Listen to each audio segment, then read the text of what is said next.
If you're coming to Calgary for a CFL game this summer, maybe you'll see Duron Carter, number 89, with your Edmonton Elks. DC joining us on video chat today from South Florida. DC, so good to see you, my man. Congratulations on the new deal. How's it feel? Good, man. It's good to be on. I love you. I love being on your show. So, this is a highlight for me. Me too. I love you too, Duron. And listen, I knew that your career wasn't over. When you sat out that year in 2021, I'm like, I can't wait to see what he's got up his sleeve next. And it's the Edmonton Elks. So you got to tell me how this all went down. Really, Coach Jones hit me up. He decided to come down and meet with me in Florida. We've been talking for about a month or two. And he just said, make sure I get in shape and get ready. And when free agency hit, he said he's going to give it a couple of days, and he kept to his word, and here I am. I'm trying to follow the coverage as much as I can of what's being reported in Canada about what Jones' plans are for you. Is it to be a corner? Like what's been? You knew I had to bring it up. What's being discussed there? It's really everything. DB definitely. Just anywhere I can fit in the secondary.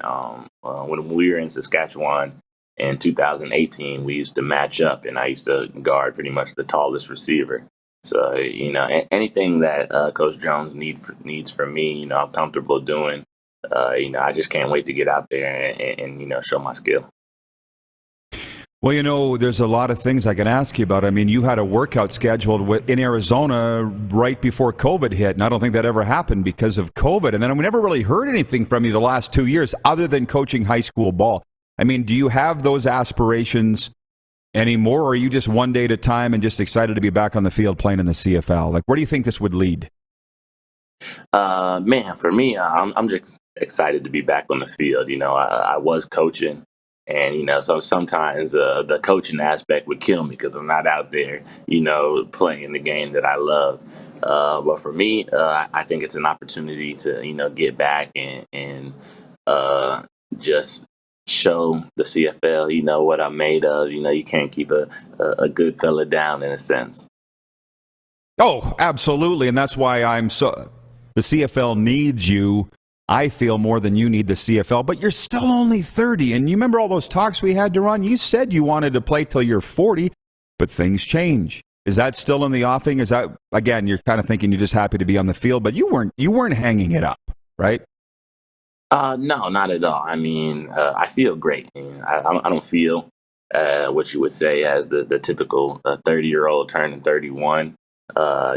Comparison speaking, I've seen other players go through, this transition from, sort of their prime and into the later years. And I think that the workouts that I do and me being able to keep my body in, I seem to have pretty good genetics and I stay in pretty good shape. So hopefully, I can ride it till the wheels fall off. Yeah, well, here's the thing. I don't mind saying, when we were all together that time in Moosomin for that event, Mike Davis was there, and Mike goes, Duron has never been hurt. Duron does not get hurt. Is that genetics, or what's the deal there? I would say just a lot of stretching, man. I think a lot of people get focused on their strength and, the football aspect of it, the explosion and everything. But your body is only so good. It can only handle so much. For me, I always try to stay lean in a sense, so my body doesn't have as much weight to carry, and just always being able to stretch. Always staying limber. I'm always stretching, even when I'm sitting here. I'm about to go sit and watch TV after this. I'm gonna be stretching. Well, listen, that catch of yours from KG, right in the left corner of the end zone, is still, you don't get TSN Sports Center, it's the number 2 catch of all time in the CFL. They keep replaying it over and over and over again. Would you credit that to your coordination, your stretching skills, or all of the above? That particular catch, which will live in infamy. Man, that particular catch, I would have to say it was a little bit of luck as well, but But man, I think it's just a culmination of just always doing it. You saw me in practice. I'm always practicing stuff. Different one hand catches and just putting myself in an awkward position. So when it does come in the game, it's something that I've done before. And so I've attempted that catch plenty of times in my life, but never in a game. So for me, it's just muscle memory. Right. There you go. And I got to ask you this about the coaching thing, because you had told me that you've coached every position on the field and those kids' camps growing up in Florida, and that you're a better quarterback than probably anything, and you can be a kicker too. What was it like coaching a team like you did this year? Was it North Palm Beach High School versus those camps? It's different, right? Like it's different. You're coaching, but as a team, it's different than a clinic. Definitely, having to manage the egos and everything, it gave me a better understanding of how to manage mine. There's so many young kids coming from different socioeconomic backgrounds and everything. And bringing them together under one team is definitely very hard, and I didn't understand that aspect until I had to do it. And I had about 25 Duron Carters out there, so that wasn't easy either. How about that? Do you know what? Mm. I'm sorry to interrupt, but I think that No, you're go very ahead. lucky now. Well, now that I think about it, to have had that experience and now come back and play, that's a huge bonus for you. Definitely, man. Just it allowed me to take a step back and look and see, how I affected teams. And I like to say, I'm a big rock in a small pond. So when the ripples start hitting, you don't really see. And I got this chance to step back and be able to take a look and analyze what I need to do. The viewers, I'll just ask a couple questions because we got John Huffnagel coming up here live at the Grey Eagle Resort. We're in Calgary, by the way, Duron. Yours and my favorite town. John in Winnipeg wants to know, what made you want to come back to the CFL?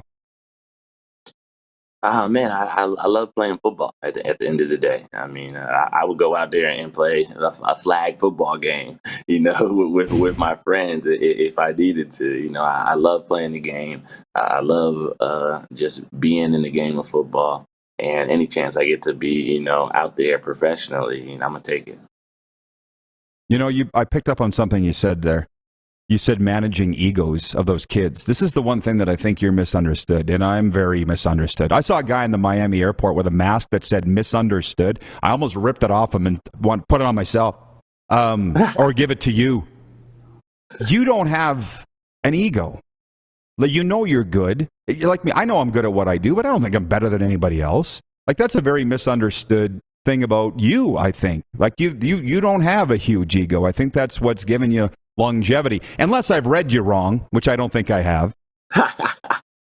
Man, we've talked about it, and somebody's got to be the victim, and in people's heads, they see my fire, and they be like, oh no, man, I don't like him. But if you were to get it from Tom Brady or Bo Levi Mitchell, they'd be like, oh man, he's inspiring the team. So my goal is to just stay out of that. I'm not even on social media at this point. So, my goal is to just, affect the team as much as I can in a positive way in the team, Well, DC, I gotta listen. I'm working with a life coach in South Beach. One day I'll introduce you to her. She's awesome. Actually, two of them. Okay. Another one in Boca Raton. Boca Raton, Jolie, and Lisa's in South Beach. And they said, walk with the people that support you.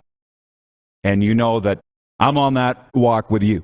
One more. Craig Campbell from the Hockey Hall of Fame in Toronto says, one heck of a catch that took me out of my seat.